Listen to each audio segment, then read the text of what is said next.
फिर next question में हमसे कहा गया है a proton and alpha particle, proton alpha particle both enters region of uniform magnetic field B moving at right angle to the field B if the radius of circular orbit of orbits for both the particles is equal. अच्छा, मतलब radius जो दे रखा है circular radius वो हमें equal दे रखा है। And the kinetic energy acquired by proton is कितनी, तो यहाँ पर शायद 1 है। कितना है? 1 mega electron volt the energy required by the alpha particle. अच्छा, तो जैसे जैसे हमने क्वेश्चन में कह रखा है हम वैसे वैसे करते हैं। क्या कहा हमसे क्वेश्चन में, if radius of circular orbit, तो पहले तो देखो रेडियस और काइनेटिक एनर्जी में रिलेशन क्या था। ये रिलेशन था R equal to √2m k by Q B.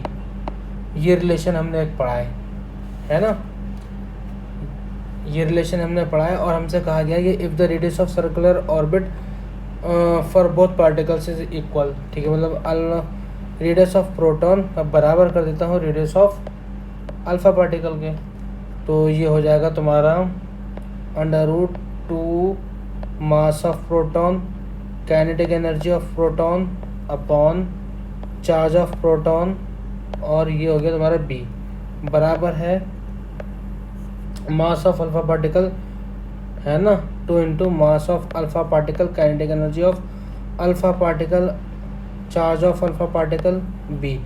2 से 2 कट गया और ये बी से बी कट गया, तो बचा क्या, तो ये बचेगा मास of alpha particle m, kinetic energy हमें दे रखी है प्रोटॉन की 1, और ये चार्ज हो गया प्रोटॉन का E, तो मास ऑफ अल्फा पार्टिकल कितना हो जाएगा 4m, और काइनेटिक एनर्जी ऑफ अल्फा हमें निकालनी है, और ये चार्ज हो जाएगा तुम्हारा अल्फा पार्टिकल का 2e, है ना।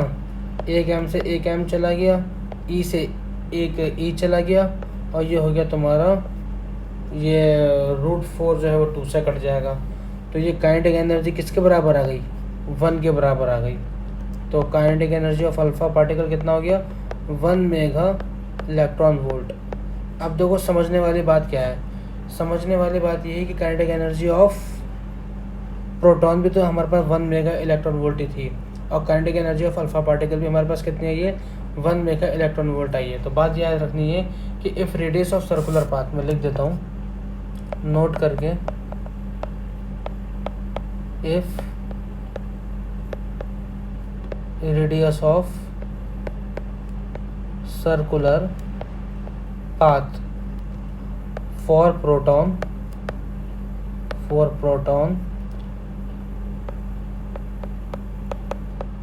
is same as alpha particle,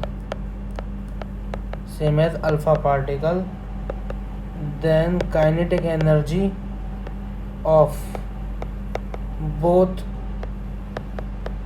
will be same।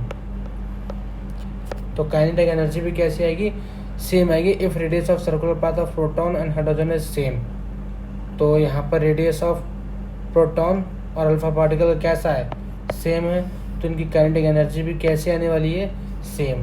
तो इसका आंसर हो जाएगा 1 mega electron volt. Option number 3 छुप गया इसे, सही है ना, ऑप्शन नंबर 3।